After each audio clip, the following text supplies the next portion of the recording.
2019 में एक election speech के दौरान राहुल गांधी ने एक पब्लिक रैली में कुछ ऐसे शब्द कह दिए थे कि भाई राहुल गांधी जी बस एक्चुअली टिप्पणी दे रहे थे नीरव मोदी, ललित मोदी और नरेंद्र मोदी जी के बारे में, और एक कैजुअल सा रिमार्क उन्होंने कर दिया था कि भाई ये बड़ा अच्छा सा होता है कि सारे जो लोग होते हैं उनके नाम के आगे सरनेम मोदी ही क्यों होता है। ये बड़ा लाइट सा कमेंट था। मेरे विचार से तो ये क्विप था, एक पॉलिटिकल क्विप, चीटाकशी, जबकि इससे भी कहीं ज्यादा तीखी और काफी भद्दी कमेंट्स, टिप्पणियां बीजेपी की तरफ से राहुल के बारे में, उसके परिवार के बारे में बार बार की गई हैं। बड़ी अजीब सी कि कांग्रेस की विधवा कौन है और पता नहीं किस तरह के 50 करोड़ की गर्लफ्रेंड कौन है कांग्रेस पार्टी के एमपी के बारे में। तो इस एक सिंपल से क्विक पर एक दूसरे शख्स, उनका नाम भी सरनेम मोदी लगाते हैं, पूर्णेश मोदी, उन्होंने गुजरात में एक कोर्ट में उनके खिलाफ मुकदमा दायर कर दिया कि भाई मेरी मानहानि हो गई है। It's a defamation for the entire community of Modi's. Gujarat की कोर्ट ने राहुल गांधी को पूरे 2 साल की सजा दी, जो कि maximum punishment allowable for the defamation. और 2 साल का क्यों दिया गया? क्योंकि अगर 2 साल से 1 दिन भी कम होता तो उनकी सदस्यता न जाती। तो ये जानबूझकर की गई हरकत थी, जो सब समझ रहे हैं, पढ़े लिखे लोग, सोचने वाले लोग, मैच्योर लोग, पब्लिक स्पेस के लोग। क्योंकि आप कुछ भी कीजिए राजनीति में, फिर भी कुछ नियम कायदे, कुछ गंभीर मान्यताएं होती हैं, उनका पालन किया जाना जरूरी है। ये साफ लग रहा था कि राहुल गांधी को विक्टिमाइज किया जा रहा है जानबूझकर। क्यों? क्योंकि वो पार्लियामेंट के अंदर बहुत टेढ़े सवाल उठाते थे। खैर, उनको सजा सुना दी गई। राहुल गांधी ने स्टे के लिए अर्जी दी, वो भी खारिज हो गई। राहुल गांधी फिर हाई कोर्ट में गए गुजरात की, उनकी स्टे के लिए जो अर्जी थी उसे नामंजूर कर दिया। आखिरकार राहुल गांधी फिर सुप्रीम कोर्ट गए, वहां का दरवाजा खटखटाया, उसमें तारीखें पड़ी, आज उस पर सुनवाई हुई और उस स्टे उनको दे दिया गया। इन अदर वर्ड्स, उन्हें जो सजा दी गई थी, जिसके तहत उनकी पार्लियामेंट की मेंबरशिप सजा सुनाने के साथ ही उसी अगले दिन से छीन ली गई थी, वो उनकी बहाल कर दी गई है। अब वो फिर से पार्लियामेंट में आ सकेंगे और बोल सकेंगे। जो मुकदमा है वो अभी भी लड़ा जाएगा, लेकिन ये स्टे उस सजा के ऊपर था। तो ये एक तरह की जीत है, बहुत बड़ी जीत है। और इसके कुछ खास टेक अवेज है। पहला टेक अवे जो सुप्रीम कोर्ट ने दिया वो ये कि जो मुकदमे को सुनने वाली अदालत थी, लोअर कोर्ट के जो जज साहब थे, उन्होंने कोई रीजंस नहीं बताया, कोई रीजंस नहीं बता के सजा दे दी।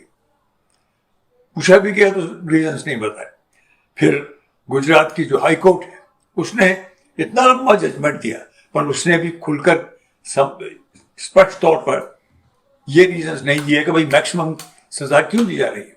जैसे लोअर कोर्ट ने भी रीजंस नहीं दिए कि भाई मैक्सिमम सजा क्यों दे रहे हो। सजा दे रहे हो समझ में आती है, लेकिन आपने पूरे 2 वर्ष की सजा क्यों दी, जबकि पिछले 150 साल से ऐसी सजा डेफेमेशन के मामले में किसी को नहीं दी गई। It was really a kind of A witch hunt. तो गुजरात हाई कोर्ट के ऊपर भी टिप्पणी की, सुप्रीम कोर्ट की 3 जजों की, सीनियर जजेस की बेंच ने। फिर तीसरा कॉन्सिक्वेंस इसका यह हुआ कि petitioner that is Rahul Gandhi, अब उनकी सदस्यता फिर से एकदम उसी वक्त से फौरन के फौरन बरकरार होती है और वो फिर से पार्लियामेंट के अंदर आ सकेंगे। ये खुल करके कहा गया। इसका दूसरा पहलू भी सुप्रीम कोर्ट ने खुद बताया कि ये एक तरह से उस कंस्टिट्यूएंसी के जो मेंबर्स हैं, जो सिटीजन्स हैं, उनका अधिकार भी छीना गया। इस तरह से उनको रिप्रेजेंट करने वाले व्यक्ति को से बाहर करके उनका प्रतिनिधित्व का अधिकार छीन लिया गया। तो ये भी एक रीजन दिया सुप्रीम कोर्ट ने। और इसके अलावा राहुल गांधी को एक तरह का क्वेश्चन किया गया कि भाई आगे से आपको सोच समझ के बोलना चाहिए और लूजली नहीं बोलना चाहिए कोई भी कमेंट। और ये एक तरह से जितने भी इलेक्शन वगैरह में लोग हिस्सा लेते हैं, एक तरह से ये संदेश उनके लिए भी था। लेकिन सबसे बड़ी चीज जो बहुत इंपॉर्टेंट है वो है पॉलिटिकल, राजनीतिक। बिकॉज ये सारा ड्रामा, मैं कहूंगा सारी हरकत बीजेपी की तरफ से राहुल गांधी से उसका अधिकार का मुंह बंद करने की कोशिश की गई थी, उसकी जबान बंद करने की कोशिश की गई थी, क्योंकि वो बहुत ही अनकंफर्टेबल सवाल पूछते थे, खासतौर पर मोदी साहब और अदानी के संबंधों को लेकर।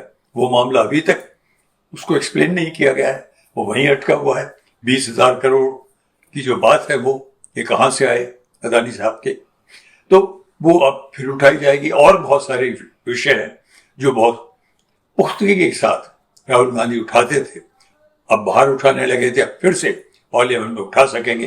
बिकॉज पार्लियामेंट में अपोजिशन का काम यही होता है और यही एक्सपेक्टेशन, यही उम्मीद की जाती है अपोजिशन के मेंबर से कि वो जो रूलिंग पार्टी है और उसके जो नेता है उनसे सवाल पूछे, टेढ़े सवाल। तभी एक अच्छी स्वस्थ डेमोक्रेसी और स्वस्थ एडमिनिस्ट्रेशन कायम रह सकता है। तो वो फिर से हो जाएगा। बीजेपी की जो पॉलिटिकल चाल थी वो नाकामयाब हो गई है। और एक पॉलिटिकल कमेंट मैं भी करना चाहूंगा कि अजीब चीज हो रही है मोदी साहब से कि जब से ये नई पार्लियामेंट का भवन उन्होंने स्थापित किया है, बार बार उनसे उनका पासा गलत पड़ता है, उल्टा पड़ता है। जो भी कदम वो उठाते हैं उल्टा पड़ जाता है। कर्नाटक के इलेक्शन में यही हुआ, अभी मणिपुर में उन्होंने जो बोला वहां भी यही हुआ। इतनी इनसेंसिटिविटी के अब तक खुल के कोई टिप्पणी नहीं की, और टिप्पणी की तो बड़ी बड़ी खोखली सी टिप्पणी, दूसरे 2 प्रदेशों का नाम भी ले दिया स्टेट्स का। तो I think Modi ji should also watch, because ये जो सुप्रीम कोर्ट ने खुल के जजमेंट दिया है, this is also a message to Modi साहब and the Bharatiya Janata Party. Don't you think that people in this country are quite intelligent? आप जो पब्लिक को ये मान के चलते हैं तो बेवकूफ है, आप कुछ भी कर लेंगे, ऐसा नहीं है।